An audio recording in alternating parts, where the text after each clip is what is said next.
The movie begins with a father teaching his daughter bowling tricks. During the game, he asks if her mother has mentioned anything about her, noting that she's been having frequent nightmares lately.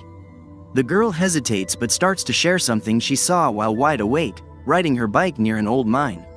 However, she abruptly stops, saying it's nothing, picks up her beloved toy bunny, and prepares to leave the playground. Her father opens the car trunk, showing her various toys she cherished while growing up. He explains that he and her mom have decided to get rid of these toys to help her feel better. He tells her that she must give up her favorite bunny as well. He heads to the garage, instructing her to wait. The girl throws the bunny into the car trunk, ready to part with all her toys. Just as she closes the trunk, the lights flicker and then go out completely. Terrified, she follows her father into the garage, where she finds him lying paralyzed on the floor. Suddenly, a creepy man appears with a bag. Her father cries and pleads for her to run, but the man puts her into his zip bag, and she vanishes. The scene shifts to Pat, sitting with his young son Jackie in the living room, watching TV. Pat's wife, Ka, is frustrated with their son's obsession with his favorite toy, a flute that Pat carved for him, which he plays with constantly. Pat, exhausted from working late the previous night, feels uneasy as if someone is walking in their front yard. On top of that, they have to prepare to welcome a few guests arriving for brunch in an hour. Pat and Kana have recently moved into Pat's mother's house due to their financial struggles. Pat's brother, Liam, manages their late father's lumber company, while Pat has invented a new machine that can chop wood vertically at high speed. However, he's not receiving any funding, and Liam discourages him further by reminding him of his debts. Meanwhile, Ka tells her sister Anna that Pat is having a tough time securing funds, and they're quickly running out of money. Little Jackie plays with his toy flute. That night, as Pat throws garbage into the bin in the front yard, the lights start flickering. He looks around and notices someone running into the woods. Thinking it's just people partying, he decides to follow. As he warns them, he spots a scarred rat in the torchlight and rushes back home. The next morning, Pat works at the lumber company with Liam and expresses his fear that someone might take Jackie away, forcing them to live in the backyard. Despite their financial hardships, Liam encourages Pat, saying at least he pursued his dream. Still, Pat isn't ready to give up and continues carving wood with his favorite knife. Liam laughs and jokes that they could blame their misfortunes on what happened during their childhood. In a flashback, a 10-year-old Pat leaves the lumber company with his teenage brother Liam, heading toward the old mine, a place their father warned them never to go near. Fearless, Liam leads the way. Pat, feeling uneasy, wants to leave because the area looks creepy, but then he spots a tulip tree at the mine's entrance, known for its soft wood. He attempts to break a branch, but Liam stops him from getting too close to the cave. Determined, Pat tries again, and suddenly someone emerges from the cave and uses scissors to cut a lock of Pat's hair. Pat falls, losing his hat in the process.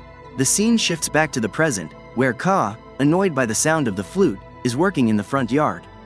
Ka shouts at Jackie to stop for a while, and he sits quietly on the swing. Suddenly, Jackie hears a giggling voice, and a doll appears from behind a tree, beckoning him to follow. Jackie obeys and wanders off, playing his flute as he trails behind the doll. After some time, Ka realizes that Jackie is missing and frantically searches for him. She calls out his name and eventually finds him sitting under a large tree. She quickly picks him up and is about to leave when she hears a strange voice coming from the top of the tree. That night, Pat returns home and puts Jackie to bed with Ka before closing the door to his room. Ka tells Pat that she lost track of Jackie earlier in the day, and then the baby monitor screen flickers.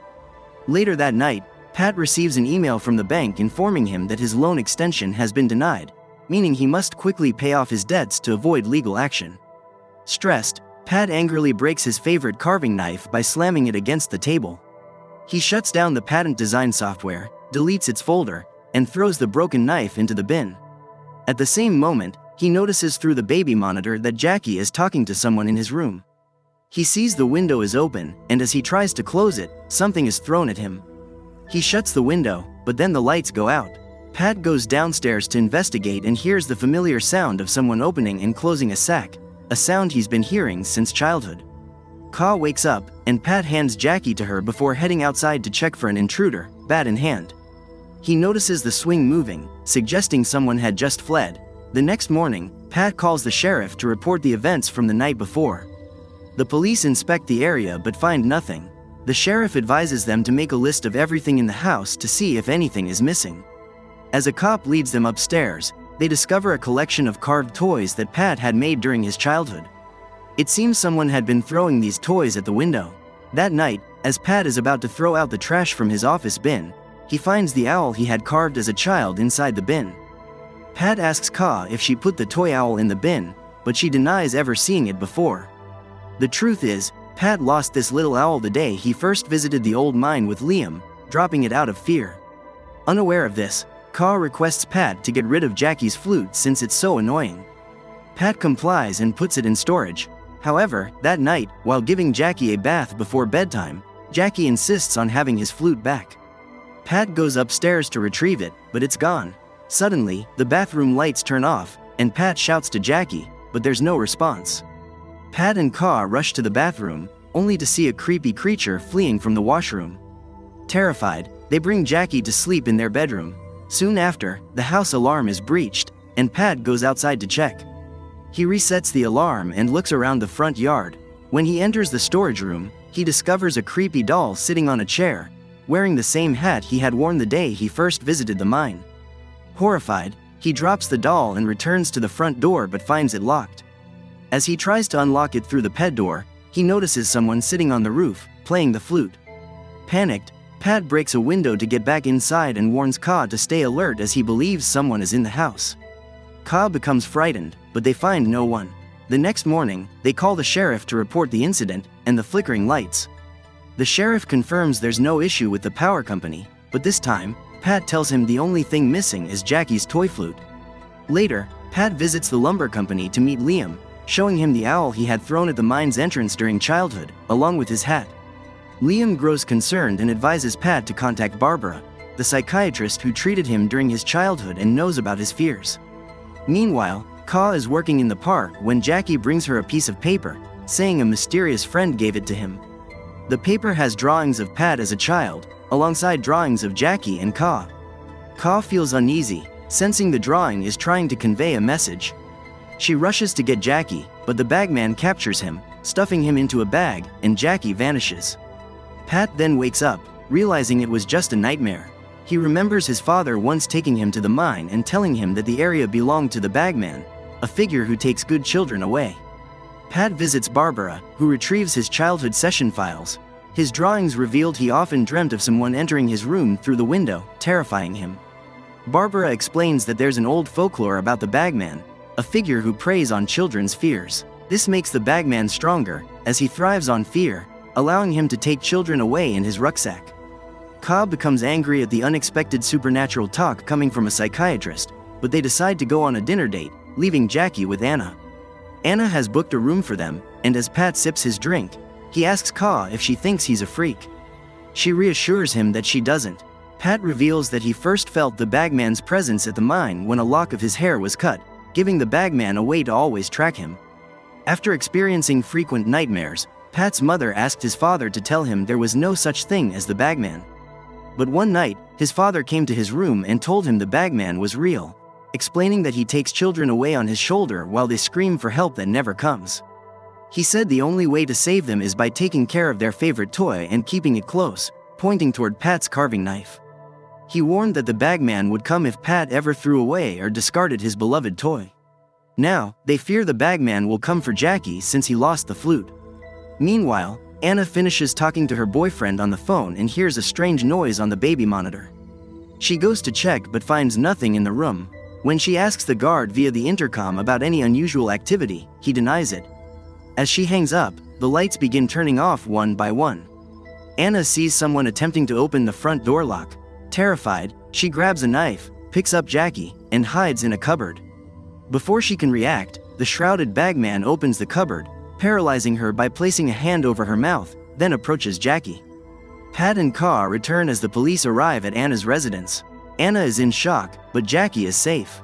The police inform Pat that there was a similar incident years ago when a little girl disappeared after her father was paralyzed. That night, they decide to stay at Liam's house as Anna is too scared to stay at her place. The police assure them they'll be safe and won't leave until the intruder is caught.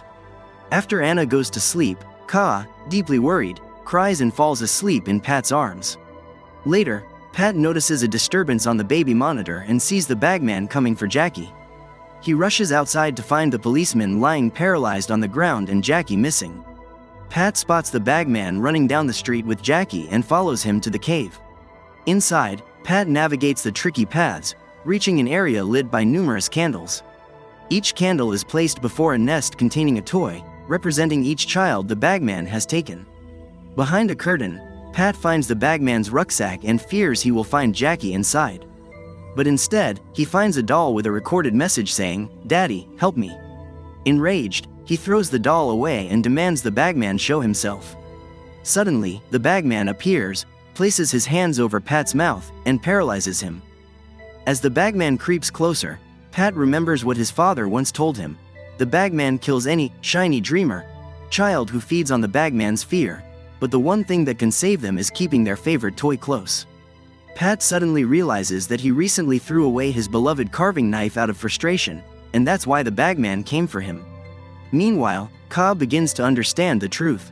The Bagman didn't take Jackie, he was asleep in his room all along. It was Pat the Bagman wanted.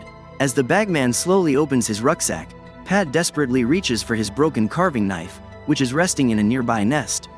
He manages to stab the Bagman and tries to escape the cave, but the Bagman grabs him, knowing Pat's fate is sealed. In a final effort, Pat throws Jackie's toy flute out of the cave, but the Bagman stuffs him into his duffel bag and seals it. The police arrive at the mine site and find the flute, but Pat is nowhere to be found. A few days later, Ka leaves Pat's mother's house, unable to stay there any longer.